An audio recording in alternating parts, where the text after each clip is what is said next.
Hi friends, welcome to top cine news and reviews.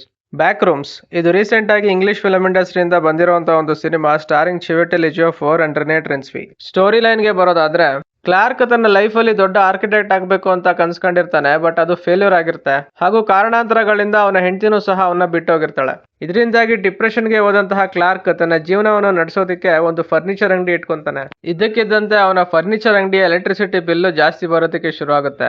ಇದಕ್ಕೆ ಕಾರಣ meter board ಅಲ್ಲಿ ಇರುವಂತಹ ಸಮಸ್ಯೆನ ಅಂತ ಚೆಕ್ ಮಾಡಿಸಿದಾಗ ಅಲ್ಲೂ ಸಹ ಏನು ಸಮಸ್ಯೆ ಇರೋದಿಲ್ಲ. ಬಿಲ್ ಜಾಸ್ತಿ ಬರೋದಕ್ಕೆ ನಿಜವಾದ ಕಾರಣ ಏನು ಅಂತ ಕಂಡುಹಿಡಿಯೋದಕ್ಕೆ ಕ್ಲಾರ್ಕ್ ಹೋದಾಗ ಅವನಿಗೆ ಎದುರಾಗುವಂತಹ ಒಂದಷ್ಟು ವಿಚಿತ್ರ ಸಂಗತಿಗಳು, ಅದರಿಂದ ಅವನು ಅನುಭವಿಸುವಂತಹ ಕಷ್ಟಗಳು ಹಾಗೂ ಆ ಕಷ್ಟಗಳಿಂದ ಅವನು ಆಚೆ ಬರಕ್ ಆಗುತ್ತೋ ಇಲ್ವೋ ಅನ್ನೋದೇ ಈ ಒಂದು ಫಿಲ್ಮ್ ನ main plot. Positives and negatives ಗೆ ಬರೋದಾದ್ರೆ, ಚಿವೆಟೆಲ್ ಎಜಿಯೋಫೋರ್ ಆಸ್ ಕ್ಲಾರ್ಕ್ ಅವರ ಆಕ್ಟಿಂಗ್ ಡೀಸೆಂಟ್ ಆಗಿ ಬಂದಿದೆ. ಆ ರೋಲ್ಗೆ ಅವರು ಜಸ್ಟಿಫಿಕೇಶನ್ ಕೊಟ್ಟಿದ್ದಾರೆ. ರೆನೆ ಟ್ರೆನ್ಸ್ವಿ ಆಸ್ ಸೈಕ್ಯಾಟ್ರಿಸ್ಟ್ ಮೇರಿ ಅವರ ಆಕ್ಟಿಂಗು ತುಂಬಾ ಸೆಟಲ್ಡ್ ಆಗಿ ಬಂದಿದೆ. ಎಸ್ಪೆಷಲಿ ಸೆಕೆಂಡ್ ಹಾಫ್ ಅಲ್ಲಿ ಅವರ ಪರ್ಫಾರ್ಮೆನ್ಸ್ ನೆಕ್ಸ್ಟ್ ಲೆವೆಲ್ ಅಂತಾನೆ ಹೇಳ್ಬೋದು. ಅವರನ್ನು ಸೇರಿ ಮಿಕ್ಕ ಎಲ್ಲ ಸಪೋರ್ಟಿಂಗ್ ಆಕ್ಟರ್ಸ್ ಸಹ ಆಕ್ಟಿಂಗ್ ವೈಸ್ ತಮ್ಮ ರೋಲ್ಗೆ 100% ಜಸ್ಟಿಫಿಕೇಶನ್ ಕೊಟ್ಟಿದ್ದಾರೆ. ಡೈರೆಕ್ಷನ್ ವಿಷಯಕ್ಕೆ ಬರೋದಾದ್ರೆ, ಒಂದು ಫ್ಯಾಂಟಸಿ ಐಡಿಯಾನ ಸ್ಟೋರಿ ಮಾಡ್ಕೊಂಡಿದ್ದಾರೆ. ಸ್ಟೋರಿ ತುಂಬಾ ಪ್ಲೇನ್ ಅಂತ ನನ್ಗನ್ಸ್ತು. ಸ್ಟೋರಿ ಮೇಲೆ ವರ್ಕ್ ಮಾಡಿರೋದು ನನ್ಗೆಲ್ಲೂ ಕೂಡ ಕಾಣಿಸ್ಲಿಲ್ಲ. ಎಕ್ಸಿಕ್ಯೂಷನ್ಗೆ ಬರೋದಾದ್ರೆ, first half of the film ಎಲ್ಲೂ ಸಹ ಸ್ಲೋ ಮಾಡಿಲ್ಲ. ಡೈರೆಕ್ಟ್ ಮೇನ್ ಪ್ಲಾಟ್ಗೆ ಬರ್ತಾರೆ.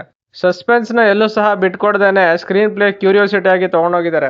ಆದ್ರೆ ಫಸ್ಟ್ ಹಾಫ್ ಅಲ್ಲಿ ಇಂಟ್ರೋಲ್ಗಿನ ಮುಂಚೆ ಬರುವಂತ ಒಂದು 10 to 15 ಮಿನಿಟ್ಸ್ ಪೋರ್ಷನ್ಸ್ ಬಿಟ್ರೆ ಇನ್ನೇನು ಸಹ ಸ್ಕ್ರೀನ್ ಪ್ಲೇ ಗ್ರಿಪ್ಪಿಂಗ್ ಆಗಿ ಬಂದಿಲ್ಲ.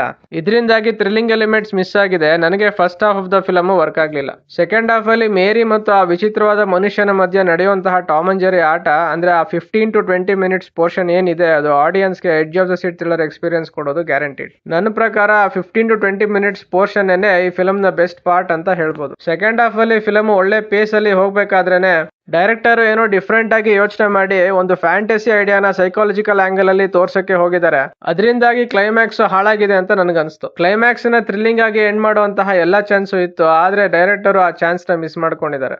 ಫ್ಯಾಂಟಸಿ ಹಾಗೂ ಸೈಕಾಲಜಿ ಎರಡನ್ನೂ ಸಹ ಮಿಕ್ಸ್ ಮಾಡಕ್ಕೆ ಹೋಗಿ ಸೆಕೆಂಡ್ ಹಾಫ್ ಅಲ್ಲಿ ಅದು ಮಿಸ್ ಫೇರ್ ಆಗಿದೆ. ಇದರಿಂದಾಗಿ ಅಬವ್ ಆವರೇಜ್ ಆಗ್ಬೇಕಾಗಿದ್ದಂತಹ ಫಿಲಮ್ ಫೈನಲ್ ಆಗಿ ಆವರೇಜ್ ಆಗಿ ಎಂಡ್ ಆಗಿದೆ. ಓವರ್ ಆಲ್ ಆಗಿ ನನಗೆ ಒಂದು ಫಿಲಮ್ ಜಸ್ಟ್ ಆವರೇಜ್ ಫೀಲಿಂಗ್ ಕೊಡ್ತು. Top cine news and reviews ಕಡೆಯಿಂದ ಈ ಫಿಲಮ್ಗೆ ಕೊಡ್ತಾ ಇರುವಂತಹ ರೇಟಿಂಗ್ 2.5 ಔಟ್ ಆಫ್ 5.